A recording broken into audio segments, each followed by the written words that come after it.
वरदावी म्हणते जी नंदू सके। अ, धम्मचक्र प्रवर्तन डे पे, आषाढ़ी पूर्णिमा डे पे हमें संघ को क्या दान देना चाहिए, और how to spend the whole day, ये भी क्वेश्चन है। और वैसे तो बिहार क्या में बोलते जो आषाढ़ी पूर्णिमा है, जब हैं? वर्षावास स्टार्ट होगा, राइट, तो हम्म, वो धम्मचक्र प्रवर्तन डे भी है। तो उस पे संघ हम्म, को क्या ऑफरिंग करना चाहिए, ये फर्स्ट क्वेश्चन है।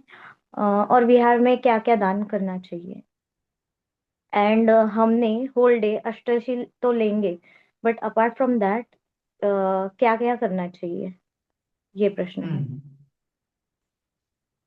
ओके।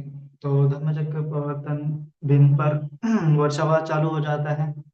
तो आप दान, शील, भावना, ये तीन हमारे पास पुण्य कर्म करने के रास्ते हैं। तो उस दिन आप दान कर्म कर सकते हैं, शील का पालन कर सकते हैं, अष्टशील का पालन कर सकते हैं, और भावना मतलब मेडिटेशन भी ज्यादा से ज्यादा कर सकते हैं। तो दान में क्या करना है आपको? दान में तो आप आपकी इच्छा अनुसार जो कुछ भी आपको लगता है वो आप दान दे सकते हैं। लेकिन बहुत बार क्या होता है कि भिक्षुओं को कुछ कुछ चीजों की आवश्यकता होती है।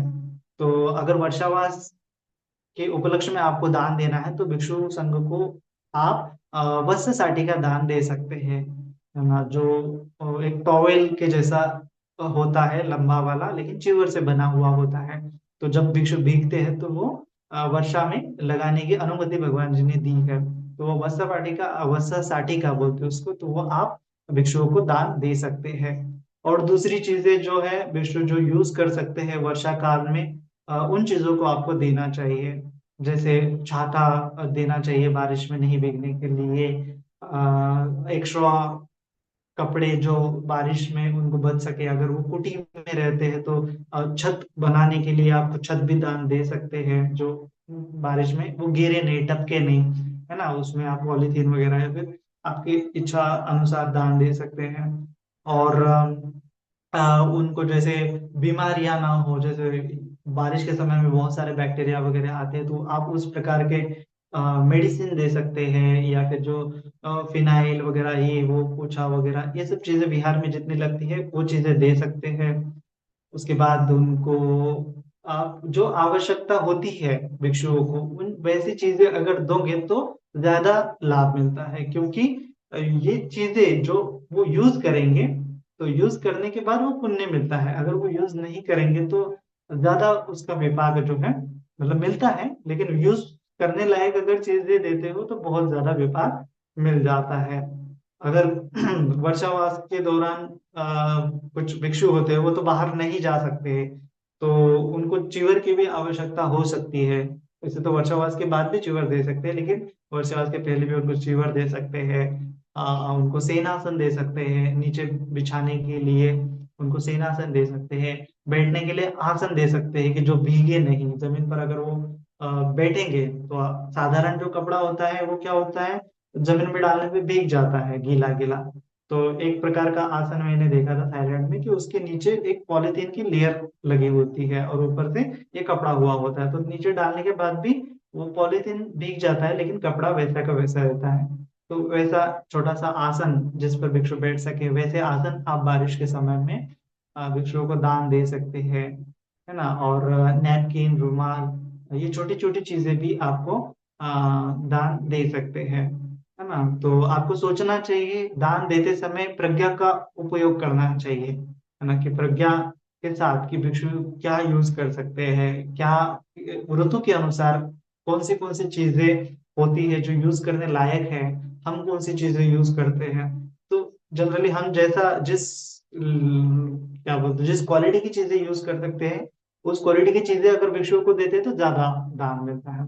कभी कभी लोग क्या करते हैं, दान देना है इसीलिए कुछ भी ऐसी चीजें दे देते हैं, लेकिन वो भिक्षु यूज ही नहीं करते हैं। क्योंकि वो जैसे जो ब्रश होता है, कभी कभी तो ऐसा ब्रश मिल जाता है कि जो जल्दी टूट जाता है ना? और उसमें कुछ ये नहीं होता, तो ऐसे करने से क्या होता है कि जैसा दिया है वैसा ही हमें विपाक मिलता है। तो आपको अगर ज्यादा विपाक चाहिए तो ज्यादा अच्छी चीजें भी आपको देनी चाहिए, है ना।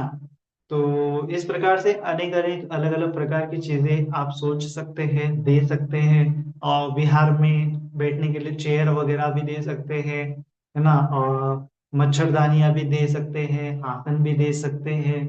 बहुत सारी चीजें होती है, अगर आप बिहार में जाएंगे तो आपको पता चल जाएंगे। अगर नहीं पता चल रही है तो जिन भिक्षुओं को या फिर जिन विहार में आप दान देना चाहते हैं, आप उनसे जाके पूछ सकते हैं कि बनते अनुकंपा कर हम दान देना चाहते हैं, तो आपको जिन जिन चीजों की आवश्यकता है वो आप हमें बता सकते हैं। तो इस प्रकार से उनको अच्छे से याचना करने के बाद भी आप पूछ सकते हैं कि किसी चीज की आवश्यकता है, तो आप उनको दान दे सकते हैं। तो आपका प्रज्ञा का यूज करना है और अच्छे से दान देना है।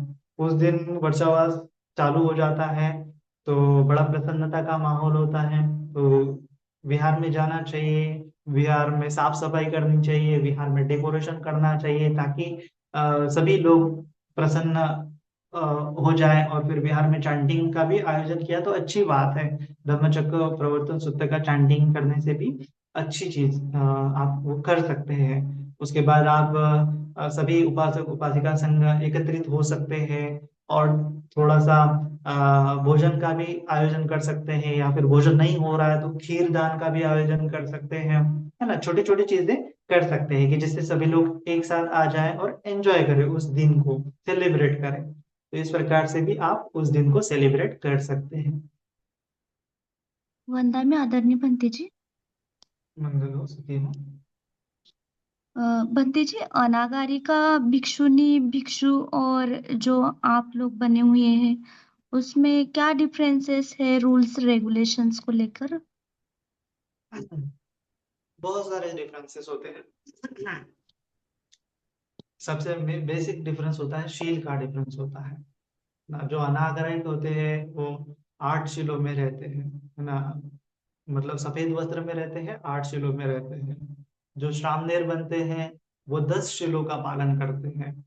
और जो 75 सिखिया का भी पालन करते हैं। लेकिन जो भिक्षु बन जाते हैं तो भिक्षु को 227 नियम फॉलो करने पड़ते हैं। भिक्षुणियों के लिए 311 विनयों का पालन करना पड़ता है। तो ये डिफरेंस केवल विनयों का है। जैसे आप उपासक हैं तो आप केवल पंचशील पालन कर रहे हो, इसका अर्थ है कि आप मतलब आप उपासक है, इसका अर्थ है कि आप पंचशील को पालन कर रहे हो। और कभी कभी अष्टशील भी पालन करते हो, तो इस अर्थ में आप उपासक हो। लेकिन जो अनागरिक होते हैं उनका ये होता है कि उन्होंने घर त्याग दिया होता है। अनागरिक मतलब जो अभी सोसाइटी का हिस्सा नहीं रहे, वो उन्होंने घर बार को त्याग दिया है। और फिर वो 8 शिलों में रहते हैं, कोई कोई 9 शिलों में रहता है, कोई कोई 10 शिलों में भी अनागरिक हो सकता है। तो और जो चीवर पहन लेता है हमारे जैसा रोग, लेकिन उसके शील 10 ही वो पालन करता है, तो उसको श्रामणेर बोला जाता है, तो उसको लोअर ऑर्डिनेशन बोला जाता है। जब श्रामणेर में वो परिपक्व विनय को सीख लेता है, भिक्षु का जीवन क्या होता है, विनय क्या होता है, परिपक्व हो जाता है थोड़ा, तो वह उसकी हायर ऑर्डिनेशन की जाती है, तो उसको उपसंपदा बोलते हैं। और उस उपसंपदा में उसको 227 नियम जो है फॉलो करने के लिए बोला जाता है, तब से वो 227 नियम को फॉलो करता है। और जिसके ज्यादा विनयशील नियम जो ज्यादा फॉलो करता है वह श्रेष्ठ होता है। जो कम विनय फॉलो करता है वो ज्यादा विनय फॉलो करने को वंदना करता है। जैसे आप उपासक लोग हैं, है ना, आप मेरे एज से बड़े भले होंगे, लेकिन आप लोग जो 5 शीलों का पालन करते हैं। लेकिन जो भिक्षु लोग होते हैं, भले ही आपसे उम्र से कम हो, लेकिन वो शील ज्यादा फॉलो करते हैं। तो शील फॉलो ज्यादा करने की वजह से वह वंदनीय बन जाते हैं, पूजनीय बन जाते हैं, है ना। हाँ, तो इस प्रकार से केवल शीलों का अंतर होता है, बाकी प्रैक्टिस तो सेम ही होती है। अगर अनागरिक है, सामने है, भिक्षु है, तो उनको विहार में रहना पड़ता है, भिक्षाटन करना पड़ता है, चारिका करनी पड़ती है, मेडिटेशन करना पड़ता है, संसार में लिप्त नहीं होना होना पड़ता है। तो इस प्रकार से लाइफस्टाइल तो सेम होती है, लेकिन केवल शीलों का अंतर होता है ना, ज्यादा शील कम शील, इतना ही उनमें अंतर होता है। धन्यवाद बंते जी।